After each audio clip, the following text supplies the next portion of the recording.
ਧੰਨ ਧੰਨ ਧੰਨ ਬਾਬਾ ਨੰਦ ਸਿੰਘ ਜੀ ਮਹਾਰਾਜ ਕਲੇਰਾਂ ਵਾਲੀ ਹਰਿਮੰਦਰ ਸਾਹਿਬ ਦੇ ਪਵਿੱਤਰ ਧਾਮ ਦੇ ਦਰਸ਼ਨ ਕਰਨ ਅਤੇ ਧੰਨ ਧੰਨ ਸ਼੍ਰੀ ਗੁਰੂ ਰਾਮਦਾਸ ਸਾਹਿਬ ਜੀ ਮਹਾਰਾਜ ਦੇ ਚਰਨਾਂ ਵਿੱਚ ਮੱਥਾ ਟੇਕਣ ਤੋਂ ਬਾਅਦ ਬਾਬਾ ਨੰਦ ਸਿੰਘ ਜੀ ਨੇ ਵਾਪਿਸ ਨਹਿਰ ਵੱਲ ਚਾਲੇ ਪਾਏ। ਅਜੇ ਕਾਰ ਸਟਾਰਟ ਹੀ ਹੋਈ ਸੀ ਕਿ ਬਾਬਾ ਜੀ ਨੇ ਰੁਕਣ ਦਾ ਇਸ਼ਾਰਾ ਕੀਤਾ। ਜਾਪਦਾ ਸੀ ਜਿਵੇਂ ਕਿਸੇ ਨੂੰ ਉਡੀਕ ਰਹੇ ਹੋਣ। ਥੋੜੇ ਚਿਰ ਬਾਅਦ ਦੋ ਪ੍ਰੇਮੀ ਬਾਬਾ ਜੀ ਨੂੰ ਕਾਰ ਵਿੱਚ ਬੈਠੇ ਦੇਖ ਕੇ ਭੱਜੇ ਆਏ। ਇਹ ਦੋਨੋਂ ਹੋਰ ਕੋਈ ਨਹੀਂ, ਸਰਦਾਰ ਸੁੰਦਰ ਸਿੰਘ ਮਜੀਠੀਆ ਅਤੇ ਸਰਦਾਰ ਮੰਗਲ ਸਿੰਘ ਸਨ। ਸਰਦਾਰ ਸੁੰਦਰ ਸਿੰਘ ਮਜੀਠੀਆ ਸੁਭਾਅ ਵੱਲੋਂ ਸੰਤ ਸੇਵੀ ਸੀ। ਸੰਤ ਅਤਰ ਸਿੰਘ ਜੀ ਮਸਤੂਆਣੇ ਵਾਲਿਆਂ ਦੀ ਸੇਵਾ ਅਤੇ ਉਹਨਾਂ ਦੁਆਰਾ ਆਪਣੇ ਨਿਵਾਸ ਸਥਾਨ ਤੇ ਸ਼ਬਦ ਕੀਰਤਨ ਸਵਰਨ ਕਰਨ ਦਾ ਸੁਭਾਗ ਵੀ ਪ੍ਰਾਪਤ ਕਰ ਚੁੱਕਾ ਸੀ। ਸੰਤ ਜੀ ਦੇ ਆਉਣ ਦੀ ਖਬਰ ਸੁਣ ਕੇ ਤਾਹ ਕੇ ਪੁੱਜਾ ਸੀ।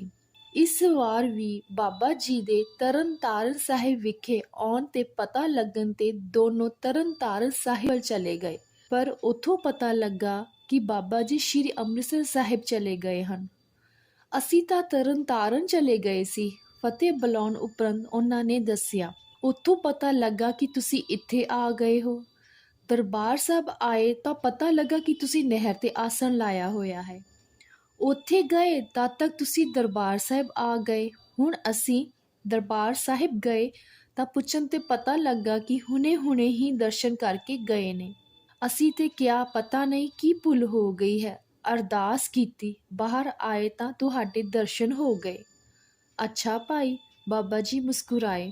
ਹੁਣ ਅਰਦਾਸ ਕੀਤੀ ਹੈ, ਜੇ ਪਹਿਲਾਂ ਹੀ ਕਰ ਲੈਂਦੇ। ਜੀ ਖਿਆਲ ਨਹੀਂ ਕੀਤਾ। ਨਹੀਂ ਭਾਈ, ਸਿੱਖ ਦਾ ਫਰਜ਼ ਹੈ ਕੋਈ ਵੀ ਕਾਰਜ ਹੋਵੇ ਪਹਿਲਾਂ ਗੁਰੂ ਅੱਗੇ ਬੇਨਤੀ ਕਰੋ। ਸਿੱਖ ਕੋਈ ਵੀ ਕਾਰਜ ਕਰੇ ਪਹਿਲਾਂ ਗੁਰੂ ਸਾਹਿਬ ਅੱਗੇ ਅਰਦਾਸ ਜ਼ਰੂਰ ਕਰਨੀ ਚਾਹੀਦੀ ਹੈ, ਕਿਉਂਕਿ ਸਿੱਖ ਦਾ ਨਾਤਾ ਹੀ ਗੁਰੂ ਦੇ ਨਾਲ ਹੈ। ਜੋ ਸਤਿਗੁਰ ਮਾਤਾ ਵੀ ਹੈ, ਪਿਤਾ ਵੀ ਹੈ, ਸੁਆਮੀ ਵੀ ਹੈ ਤੇ ਪਰਮੇਸ਼ਰ ਵੀ ਹੈ। ਜੋ ਗੁਰਦੇਵ ਪਾਲਣਹਾਰਾ ਹੈ ਅਤੇ ਗਿਆਨ ਦਾ ਪ੍ਰਕਾਸ਼ ਵੀ ਕਰਦਾ ਹੈ। ਕੋਈ ਵੀ ਕਾਰਜ ਉਸ ਨੂੰ ਬੇਨਤੀ ਕੀਤੇ ਬਿਨਾਂ ਤਾਂ ਨਹੀਂ ਸ਼ੁਰੂ ਕੀਤਾ ਜਾ ਸਕਦਾ। ਕੋਈ ਵੀ ਕੰਮ ਕਰਨ ਤੋਂ ਪਹਿਲਾਂ ਬੰਦਾ ਆਪਣੇ ਨਾਤੇ ਰਿਸ਼ਤੇਦਾਰਾਂ ਤੋਂ ਸਲਾਹ ਮੰਗਦਾ ਹੈ, ਪਰ ਸਿੱਖ ਗੁਰੂ ਅੱਗੇ ਬੇਨਤੀ ਜੋਦੜੀ ਕਰਦਾ ਹੈ, ਕਿਉਂਕਿ ਉਸ ਦਾ ਤਾਂ ਸਭ ਕੁਝ ਗੁਰੂ ਹੀ ਹੈ। ਕਿਸੇ ਭਰੋਸਾ ਦੋਸਤਾਂ ਉੱਤੇ, ਨਾਤਿਆਂ ਦੀ ਹੈ ਆਸ ਕਿਸੇ ਨੂੰ, ਝੂਠੀ ਦੁਨੀਆ ਆਸ ਕੀ ਰੱਖਣੀ, ਮੇਰਾ ਤਾਂ ਬਸ ਇੱਕੋ ਤੂੰ ਹੀ। ਅਰਦਾਸ ਕਰਕੇ ਆਰੰਭ ਕੀਤੇ ਗਏ ਕਾਰਜ ਵਿੱਚ ਕੋਈ ਵੀ ਵਿਘਨ ਨਹੀਂ ਪੈਂਦਾ। ਵਾਹਿਗੁਰੂ ਜੀ ਆਪ ਸਹਾਈ ਹੋਵੇ ਤਾਂ ਵਿਘਨ ਦੀ ਕੀ ਮਜਾਲ ਹੈ ਕਿ ਸਾਹਮਣੇ ਆਉਣ ਦੀ। ਅਰਦਾਸ ਕੰਮ ਤੋਂ ਪਹਿਲਾਂ ਕਰਨੀ ਹੈ, ਇਹ ਨਹੀਂ ਕਿ ਕਿਸੇ ਖਾਸ ਕੰਮ ਤੋਂ ਹੀ ਪਹਿਲਾਂ ਅਰਦਾਸ ਕਰ ਲਈ। ਸਿੱਖ ਨੇ ਤਾਂ ਹਰ ਪਲ ਬੇਨਤੀ ਕਰਨੀ ਹੈ। ਜੋ ਕਾਰਜ ਹੋ ਗਿਆ ਹੈ ਉਸ ਦਾ ਸ਼ੁਕਰਾਨਾ ਕਰਨਾ ਹੈ ਤੇ ਅੱਗੇ ਲਈ ਬੇਨਤੀ ਕਰਨੀ ਹੈ ਕਿ ਸੱਚੇ ਪਾਤਸ਼ਾਹ ਉਹੀ ਕਾਰਜ ਕਰਾਓ ਜਿਸ ਨਾਲ ਆਪ ਜੀ ਦੇ ਚਰਨਾਂ ਦੇ ਨਾਲ ਪ੍ਰੀਤ ਵਧੇ। ਉਸ ਕੰਮ ਤੋਂ ਬਚਾਉਣਾ ਜੋ ਆਪ ਜੀ ਵੱਲੋਂ ਬੇਮੁਖ ਕਰਨ ਵਾਲਾ ਹੋਵੇ। ਇਸ ਤਰ੍ਹਾਂ ਕਰਨ ਨਾਲ ਬਿਰਤੀ ਮੈਂ ਤੋਂ ਤੂੰ ਵੱਲ ਮੁੜਦੀ ਹੈ।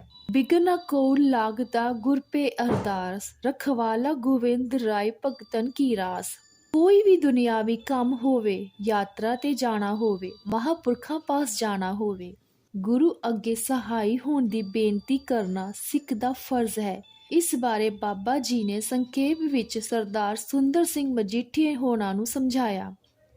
ਸਤਿ ਜੀ, ਤੁਸੀਂ ਠੀਕ ਕਹਿੰਦੇ ਹੋ। ਸਾਡੇ ਪਾਸੋਂ ਇਹ ਭੁੱਲ ਹੋ ਗਈ ਸੀ। ਇਸ ਪਾਸੇ ਵੱਲ ਕਦੇ ਬਹੁਤਾ ਖਿਆਲ ਹੀ ਨਹੀਂ ਕੀਤਾ। ਆਪ ਜੀ ਠੀਕ ਫਰਮਾਉਂਦੇ ਹੋ। ਤੁਸੀਂ ਪਹਿਲਾਂ ਤਰਨਤਾਰਨ ਗਏ, ਫਿਰ ਇੱਥੇ ਆ ਕੇ ਨਹਿਰ ਤੇ ਗਏ। ਬਈ ਬੜੀ ਵਾਟ ਪਈ ਹੈ ਤੁਹਾਨੂੰ। ਬਾਬਾ ਜੀ ਮੁਸਕਰਾਏ। ਥੱਕ ਤਾਂ ਨਹੀਂ ਗਏ? ਬਾਬਾ ਜੀ, ਤੁਹਾਡੇ ਦਰਸ਼ਨ ਕਰਕੇ ਸਾਰੀ ਥਕਾਨ ਹੀ ਦੂਰ ਹੋ ਗਈ ਹੈ। ਉਂਝ ਵੀ ਅਸੀਂ ਕਾਰ ਤੇ ਆਏ ਸੀ। ਨਹੀਂ ਭਾਈ, ਦਰਸ਼ਨ ਤੁਸੀਂ ਸ਼੍ਰੀ ਗੁਰੂ ਰਾਮਦਾਸ ਜੀ ਦੇ ਦਰ ਤੇ ਕਰਕੇ ਆਏ ਹੋ। ਦਾਸ ਤਾਂ ਉਹਨਾਂ ਦੇ ਦਰ ਦਾ ਕੁੱਕਰ ਹੈ। ਥਕਾਵਟ ਕਿਵੇਂ ਨਾ ਦੂਰ ਹੋਣੀ ਸੀ ਗੁਰੂ ਜੀ ਦੇ ਦਰਸ਼ਨ ਕਰਕੇ। ਭਾਈ ਸੁੰਦਰ ਸਿੰਘ ਮਜੀਠੀਆ ਦੀ ਇੱਛਾ ਸੀ ਕਿ ਬਾਬਾ ਜੀ ਉਸ ਦੇ ਨਿਵਾਸ ਵਿੱਚ ਚਰਨ ਪਾਉਣ। ਬੇਨਤੀ ਕੀਤੀ। ਬਾਬਾ ਜੀ ਆਮ ਤੌਰ ਤੇ ਕਿਸੇ ਦੇ ਘਰ ਨਹੀਂ ਜਾਂਦੇ, ਪਰ ਪ੍ਰੇਮ ਅੱਗੇ ਨੇਮ ਦਾ ਬੰਧਨ ਨਹੀਂ ਰਹਿੰਦਾ। ਪ੍ਰੇਮ ਅਤੇ ਨੇਮ ਦੀ ਖੇਡ ਨੂੰ ਇੱਕ ਦੂਜੇ ਉੱਪਰ ਆਧਾਰਿਤ ਵੀ ਹੈ ਅਤੇ ਵਿਰੋਧੀ ਵੀ ਹੈ। ਇਸ ਸੰਬੰਧ ਨੂੰ ਸਮਝਣਾ ਔਖਾ ਨਹੀਂ। ਮਜੀਠਾ ਹਾਊਸ ਵਿਖੇ ਧੰਨ ਧੰਨ ਸਾਹਿਬ ਸ੍ਰੀ ਗੁਰੂ ਗ੍ਰੰਥ ਸਾਹਿਬ ਜੀ ਬਿਰਾਜ ਰਹੇ ਸਨ। ਬਾਬਾ ਜੀ ਨੇ ਗੁਰੂ ਸਾਹਿਬ ਦੇ ਦਰਸ਼ਨ ਕੀਤੇ ਅਤੇ ਡੰਡੌਤ ਕੀਤੀ। ਨਿਤਨੇਮ ਵੀ ਕਰਦੇ ਹੋ? ਬਾਬਾ ਜੀ ਨੇ ਸਰਦਾਰ ਮਜੀਠੀਆ ਨੂੰ ਪੁੱਛਿਆ। ਬਾਬਾ ਜੀ, ਉਸਨੇ ਕਿਹਾ, ਟਾਈਮ ਹੀ ਘੱਟ ਲੱਗਦਾ ਹੈ। ਕੰਮ ਕਾਜ ਤੋਂ ਵਿਹਲ ਮਿਲੇ ਤਾਂ ਪਾਠ ਕਰ ਲੈਂਦਾ ਹਾਂ। ਸਵੇਰੇ ਸ਼ਾਮ ਗੁਰੂ ਸਾਹਿਬ ਦੇ ਦਰਸ਼ਨ ਕਰਕੇ ਮੱਥਾ ਟੇਕ ਲਈਦਾ ਹੈ। ਕੰਮ ਕਾਜ ਕਦੇ ਮੁੱਕਣ ਵਿੱਚ ਨਹੀਂ ਆਉਣੇ। ਨਿਤਨੇਮ ਹਰ ਬੰਦੇ ਦਾ ਫਰਜ਼ ਹੈ। ਬਾਬਾ ਜੀ ਨੇ ਫਰਮਾਇਆ, ਸੰਸਾਰ ਸੁੱਖ ਆਰਾਮ ਨਾਮ ਜਪਣ ਕਰਕੇ ਹੀ ਮਿਲਦੇ ਨੇ। ਜੇ ਇਹਨਾਂ ਨੂੰ ਪਾ ਕੇ ਨਾਮ ਨਾ ਜਪੇ ਤਾਂ ਇਹ ਸੁੱਖ ਦੁਖਰੂਪ ਹੋ ਜਾਂਦੇ ਹਨ। ਤਪੋ ਰਾਜ ਰਾਜੋ ਨਰਕ। ਪਿਛਲੀ ਕਮਾਈ ਸਦਕਾ ਹੀ ਰਾਜ ਭਾਗ ਸੁੱਖ ਮਿਲਦੇ ਨੇ। ਜੇ ਇਹਨਾਂ ਨੂੰ ਪਾ ਕੇ ਪਰਮਾਤਮਾ ਨੂੰ ਭੁੱਲ ਜਾਵੇ ਤਾਂ ਇਹ ਸੁੱਖ ਦੁੱਖਾਂ ਦਾ ਕਾਰਨ ਬਣ ਜਾਂਦੇ ਹਨ। ਸੋ ਭਾਈ, ਜੇ ਨਿਰੰਕਾਰ ਨੇ ਸੁੱਖ ਆਰਾਮ ਦਿੱਤੇ ਨੇ ਤਾਂ ਉਸ ਦਾ ਸ਼ੁਕਰਾਨਾ ਕਰਨਾ ਬਣਦਾ ਹੈ। ਸਤ ਬਚਨ ਜੀ। ਅੰਮ੍ਰਿਤ ਵੇਲੇ ਗੁਰੂ ਸਾਹਿਬ ਦੀ ਸੇਵਾ ਕਰੋ, ਪ੍ਰਕਾਸ਼ ਕਰੋ, ਹੁਕਮ ਲਵੋ, ਫਿਰ ਨਿਤਨੇਮ ਕਰੋ। ਜੇਕਰ ਦੋ ਪਰਾਂ ਤੋਂ ਬਿਨਾਂ ਪੰਛੀ ਉੱਡ ਨਹੀਂ ਸਕਦਾ, ਉਵੇਂ ਹੀ ਸਿਮਰਨ ਦੇ ਨਾਲ ਨਾਲ ਸੇਵਾ ਵੀ ਜ਼ਰੂਰੀ ਹੈ। ਜਦੋਂ ਨਿਤਨੇਮ ਕਰੋ, ਗੁਟਕੇ ਤੋਂ ਪੜ੍ਹ ਕੇ ਬੋਲ ਕੇ ਪਾਠ ਕਰੋ, ਸਤਿਗੁਰੂ ਨੂੰ ਪਾਠ ਸੁਣਾਓ। ਇਹ ਸਿਮਰਨ ਦੇ ਨਾਲ ਸੇਵਾ ਦੀ ਵੀ ਹਾਜ਼ਰੀ ਲੱਗ ਜਾਵੇਗੀ। ਸ਼ਾਮ ਨੂੰ ਰਹਿਰਾਸ ਸਾਹਿਬ ਦਾ ਪਾਠ ਸੁਣਾਓ, ਜੋਤ ਘੀ ਦੀ ਜਗਾਓ।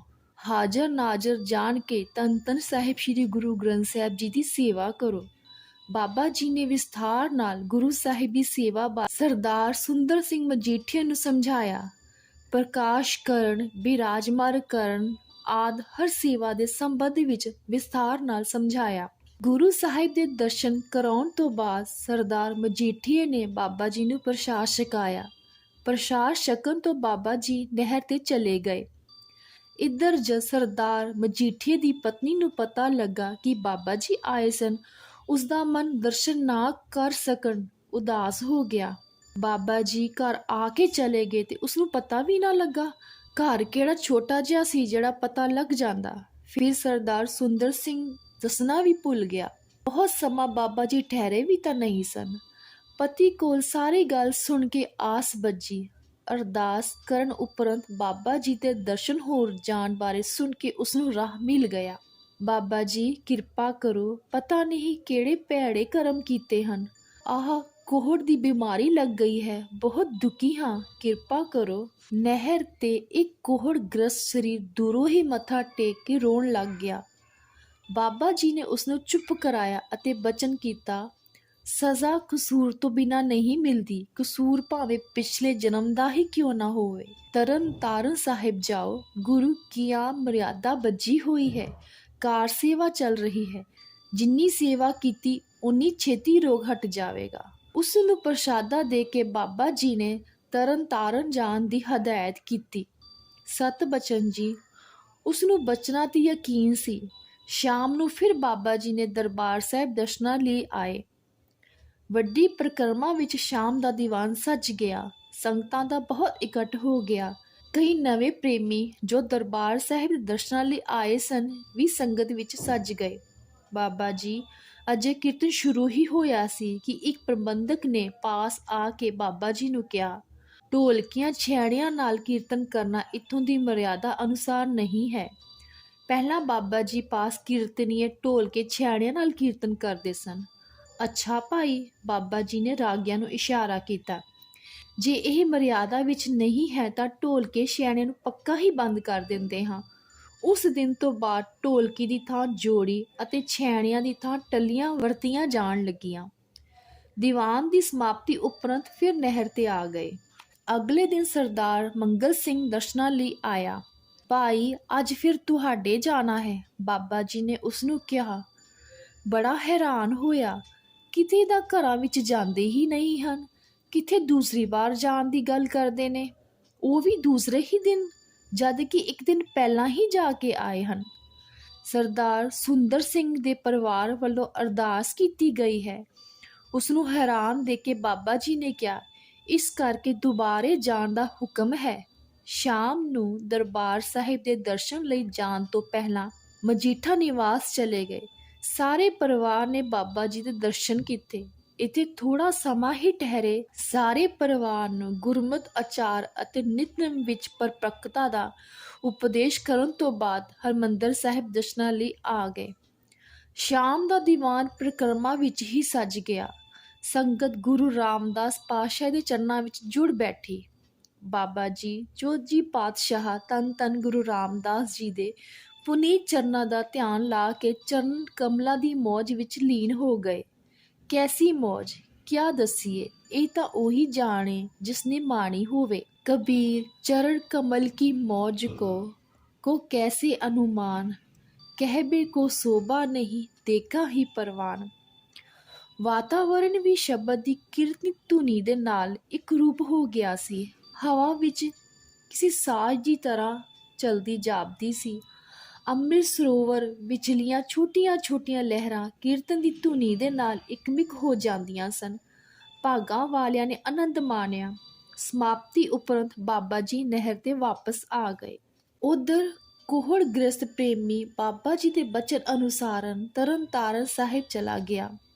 ਸੰਤ ਗੁਰਮੁਖ ਸਿੰਘ ਜੀ ਨੇ ਸੇਵਾ ਦਾ ਕੁੰਭ ਰਚਿਆ ਹੋਇਆ ਸੀ। ਪੰਚਮ ਪਾਤਸ਼ਾਹ ਧੰਨ ਧੰਨ ਧੰਨ ਧੰਨ ਸਾਹਿਬ ਸ੍ਰੀ ਗੁਰੂ ਅਰਜਨ ਦੇਵ ਜੀ ਮਹਾਰਾਜ ਦੇ ਹੁਕਮ ਅਨੁਸਾਰ ਸੰਤ ਸ਼ਾਮ ਸਿੰਘ ਜੀ ਤਾਣਾ ਮੰਡੀ ਅੰਮ੍ਰਿਤਸਰ ਵਾਲਿਆਂ ਨੇ ਸੰਤ ਗੁਰਮੁਖ ਸਿੰਘ ਜੀ ਨੂੰ ਹੰਸਲੀ ਦੀ ਸੇਵਾ ਲਈ ਪ੍ਰੇਰਿਆ। ਹੰਸਲੀ ਦੀ ਸੇਵਾ ਉਪਰੰਤ ਉਹਨਾਂ ਨੇ ਸਰੋਵਰ ਦੀ ਸੇਵਾ ਦੀ ਵੀ ਕਾਰ ਸੇਵਾ ਸ਼ੁਰੂ ਕਰਾ ਦਿੱਤੀ। ਇਸ ਸੇਵਾ ਵਿੱਚ ਕਈ ਮਹਾਂਪੁਰਖਾਂ ਨੇ ਗੁਪਤ ਅਤੇ ਪ੍ਰਗਟ ਤੌਰ ਤੇ ਖੁਦ ਸੇਵਾ ਕੀਤੀ। ਬਾਬਾ ਨੰਦ ਸਿੰਘ ਜੀ ਨੇ ਵੀ ਆਪ ਸੇਵਾ ਵਿੱਚ ਭਾਗ ਲਿਆ ਅਤੇ ਕੜਾਹੀਏ ਢੋਣ ਦੀ ਸੇਵਾ ਕੀਤੀ। ਸਰੋਵਰ ਵਿੱਚੋਂ ਗਾਰ ਕੱਢਣ ਉਪਰੰਤ ਪੌੜੀਆਂ ਦੀ ਵੀ ਮੁਰੰਮਤ ਕੀਤੀ ਗਈ। ਉਸ ਪ੍ਰੇਮੀ ਜਦ ਉੱਥੇ ਪਹੁੰਚਿਆ, ਹਜ਼ਾਰਾਂ ਦੀ ਗਿਣਤੀ ਵਿੱਚ ਸੰਗਤ ਸੇਵਾ ਕਰ ਰਹੀ ਸੀ। ਸਤਿਨਾਮ ਵਾਹਿਗੁਰੂ ਦੀ ਧੁਨੀ ਦੇ ਨਾਲ ਆਕਾਸ਼ ਗੂੰਜ ਰਿਹਾ ਸੀ। ਸੰਗਤ ਨੂੰ ਬਹੁਤ ਉਤਸ਼ਾਹ ਸੀ। ਉਸ ਪ੍ਰੇਮੀ ਨੂੰ ਪਹਿਲ ਤਾਂ ਰੋਗ ਕਾਰਨ ਕੁਝ ਔਖ ਪਾਸੀ, ਪਰ ਫਿਰ ਹੌਲੀ ਹੌਲੀ ਉਸਦੀ ਤਕਲੀਫ ਘਟਣ ਲੱਗੀ। ਹੁਣ ਉਸਨੇ ਰੋਜ਼ ਸੇਵਾ ਕਰਨ ਦਾ ਨੇਮ ਬਣਾ ਲਿਆ। ਸਵੇਰੇ ਸ਼ਾਮ ਕਥਾ ਕੀਰਤਨ ਸੁਣਦਾ ਅਤੇ ਦਿਨੇ ਸੇਵਾ ਦੇ ਸੁਭਾਅ ਪ੍ਰਾਪਤ ਕਰਦਾ। ਗਿਆਨੀ ਕਰਤਾਰ ਸਿੰਘ ਜੀ ਕਲਾਸ ਵਾਲੀਏ ਰੋਜ਼ ਕਥਾ ਕਰਿਆ ਕਰਦੇ ਸਨ। ਸੇਵਾ ਦੇ ਦੌਰਾਨ ਉਸ ਪ੍ਰੇਮੀ ਨੇ ਕਈ ਕੌਤਕ ਦੇਖੇ। ਕਈ ਅਸਾਧ ਰੋਗੀਆਂ ਨੂੰ ਗੁਰੂ ਕਿਰਪਾ ਦੁਆਰਾ ਅਰੋਗਤਾ ਪ੍ਰਾਪਤ ਕਰਦੇ ਦੇਖਿਆ। ਕਈ ਪੁੱਤਰ ਦੇ ਚਾਹਵਾਨ ਦੀ ਮੁਰਾਦ ਪੂਰੀ ਹੋਈ ਦੇਖੀ। ਇਹ ਦੇਖ ਕੇ ਵਿਸ਼ਵਾਸ ਹੋਰ ਵੀ ਪੱਕਾ ਹੋ ਗਿਆ। ਹੋਰ ਗੱਲਾਂ ਤਾਂ ਪਿੱਛੇ, ਪਹਿਲਾਂ ਉਹ ਆਪਣੀ ਸਿਹਤ ਵਿੱਚ ਹੀ ਸੁਧਾਰ ਅਨੁਭਵ ਕਰ ਰਿਹਾ ਸੀ। ਗੁਰੂ ਸਾਹਿਬ ਦੀ ਕਿਰਪਾ ਨਾਲ ਸੇਵਾ ਕਰਦਿਆਂ ਕਰਦੇ ਉਸਨੂੰ ਦੇਹ ਅਰੋਗਤਾ ਦੀ ਵੀ ਦਾਤ ਪ੍ਰਾਪਤ ਹੋ ਗਈ ਅਤੇ ਮਨ ਨੂੰ ਵੀ ਜਾਗ ਲੱਗ ਗਈ।